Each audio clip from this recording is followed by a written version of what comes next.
of I May Destroy You, Don't Forget the Sea.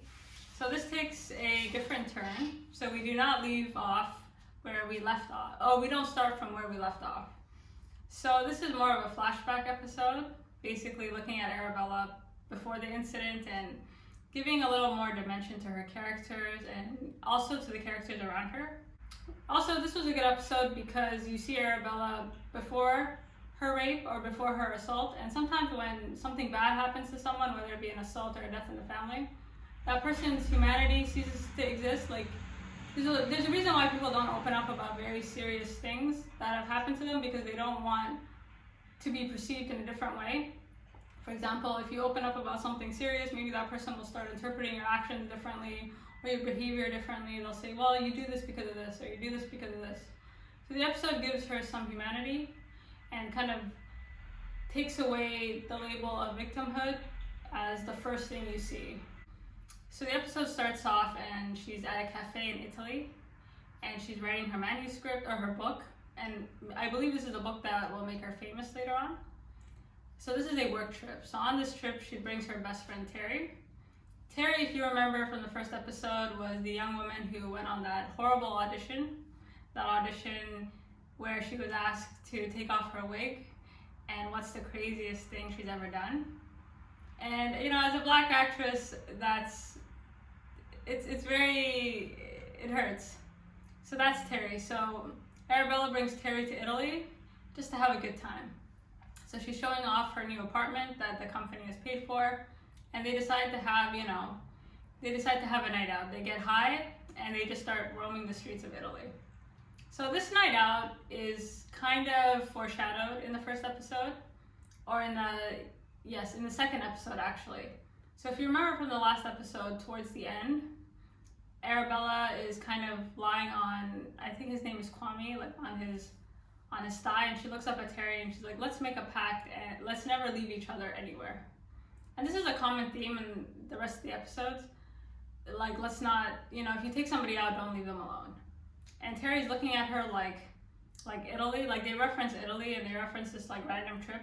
And Terry says like a lot of she says it a few times. She's like, well, I told you I was leaving. And we don't really know what that night was or what that trip to Italy is until this episode. So that conversation is played out here. And I guess this is that trip.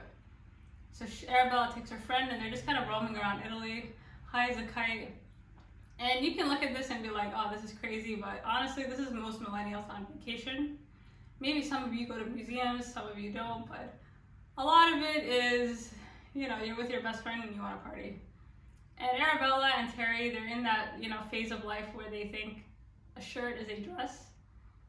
And they're just, they live every day like it's their last. And they're not really thinking of consequences or what the day is to come. So first off, before this night out, they're looking for places to go, and I appreciated the attention to detail. So you see small things like Arabella sitting on the toilet, putting the pad over her underwear, and it's good to know I'm not the only person who uses a pad and a tampon at the same time. And these are the nights that sucks, where you go out and you think, oh, well, this is how women think anyways, or how I think. I shouldn't say women, just in case you don't think like this. Where if you have your period, you think you're safe. It's kind of like a block. You're like, well, worst case scenario, I'm never having sex. And those are the nights where you end up having sex. So they go out completely high out of their minds, taking drug after drug, kind of having these in-depth conversations. Terry's basically describing, how hard it is to be a black actress, which is true. And, Michaela or Arabella, Michaela is the actress who plays her, is like, well, you're kind of in charge of your own destiny. And watching these two club, this is basically clubbing, y'all. Like, there's what you think you look like clubbing and how you actually look like clubbing. And Arabella is me clubbing. Like, you think you look so sexy, you think you look so awesome, but you don't. Like, you look like a maniac. And you're high out of your mind. And Terry is that friend. You all have that one friend that hypes you up before you go out, and then you go out and they're kind of passed out by like 9 p.m. And Terry's that friend that tells you like, we should go somewhere, and then they pass out. So, two types of people who take drugs. There's the first type where it's Arabella and you get more energy and you're more hyped up. And then there's the Terrys that just they pass out. Like, they don't have the energy, they don't have, you know, they are, you know, they may be young, but they have an old soul. So the crux of the issue of this episode comes when Terry comes up to Arabella. Both of them are, mind you, high out of their minds. And this is also an interesting question. Like, if you're both high or you're both drunk, who is responsible for who? Like, and what if you don't have someone designated to take you around? Like, who? Like, at what point are you both responsible for each other? Is that even a question to be asked? Anyways, Terry's exhausted. She comes up to Arabella and she's like, I'm leaving. Arabella's like, I have no idea what you're saying because I'm high on like 5 different drugs and you're only high on 3. And so Terry leaves and Arabella, also this is the episode where we meet her boyfriend. Her boyfriend is also her drug dealer that they meet in Italy. And you know, at first I wasn't sure about him. Like, we get introduced to him in the first episode in like the first 5 minutes. And I didn't really like him at first. Like, he kind of looked like scummy and weird, and he just had like really, I don't know, just the vibe he was giving off was like someone who hadn't taken a shower in a very long time. But here, like, I actually really do like him. I like the way he kept looking at Arabella. Like, you could tell he thought she was like the most beautiful girl he's ever seen. Just his energy around her. So once Terry and Arabella part ways, Terry's kind of trying to find her way home, and Arabella and her would-be boyfriend, or the guy that she would end up visiting in Italy multiple times, is kind of like looking out for her a bit, because they are blacked out. Like, they are blacked out in motion, you could say. And the way he's kind of helping her out, and you let me know, I thought it was quite charming, and it was coming from a good place. The other thing too is, for a drug dealer, he doesn't actually use drugs. According to him, his mother and his sister died of a heroin overdose, and so he's kind of like looking at her like, I wish he would stop, but there's no judgment. Like, the way he plays it was coming from like a caring, non-judgmental place. So I like the way he looked at her. Like, that's what I took away from that.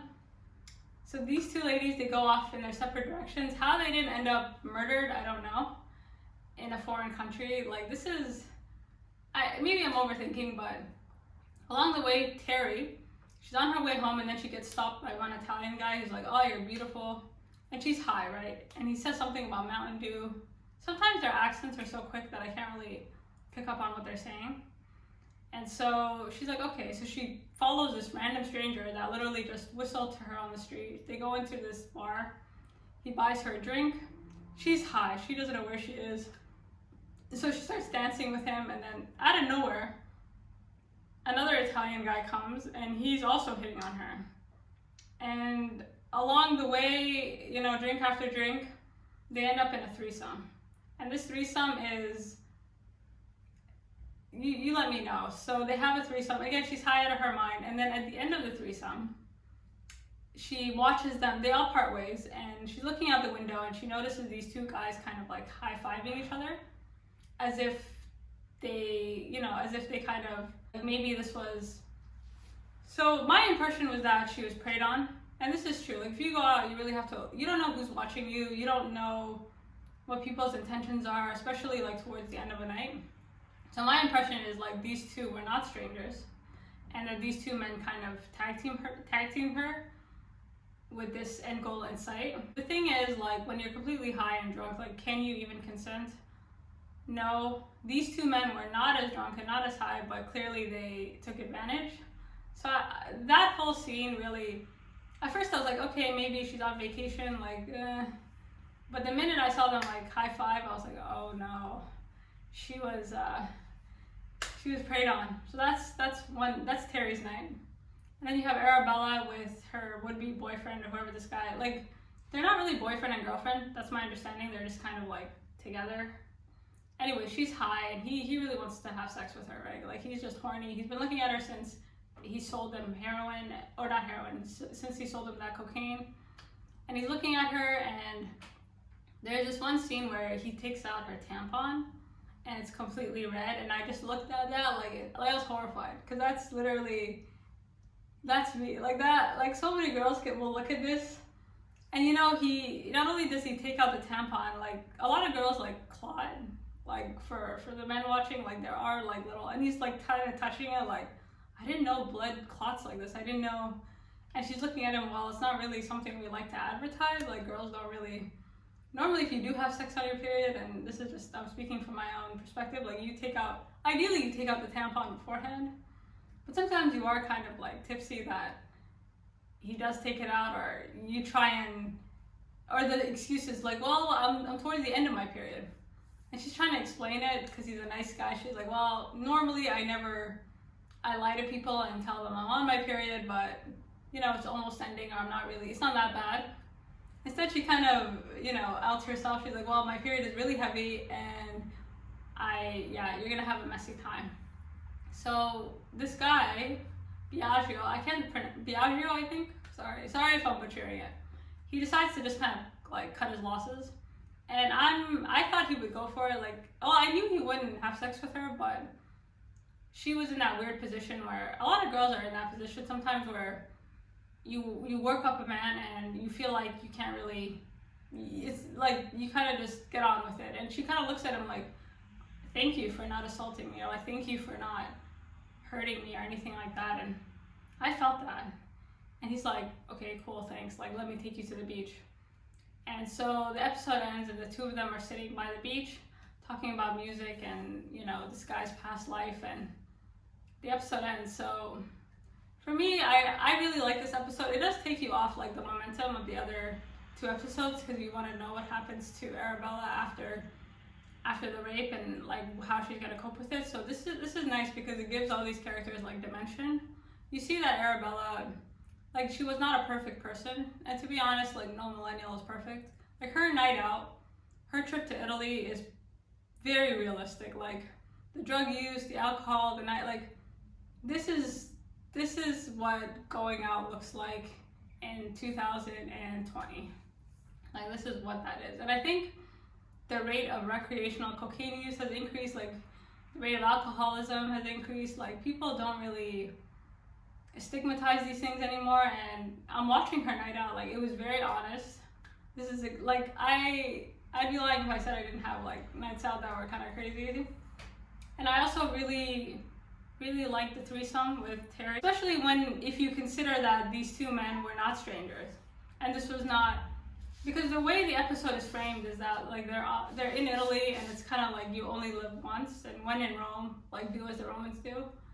And so she's like, fuck it, and she said it from the beginning, she's like, I want to have sex on this trip, I want to live my best life. And the way in which everything occurred, like that guy whistling to her on the street, the way it kind of unfolded, you're like, okay, maybe, yeah, you're on vacation, I guess I can see how this threesome came to be.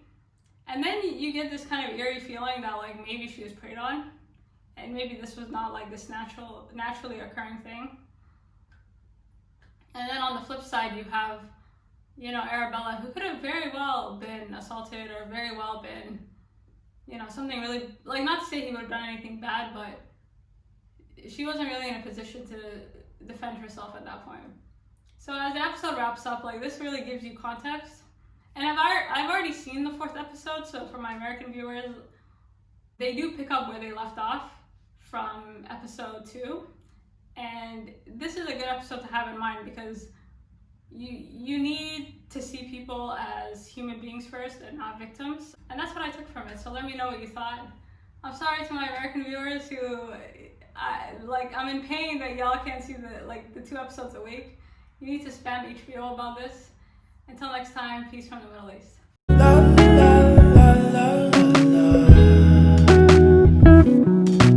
Let her know, I gotta let her know that she my white horse, she my medical. She like my baby mama, know how to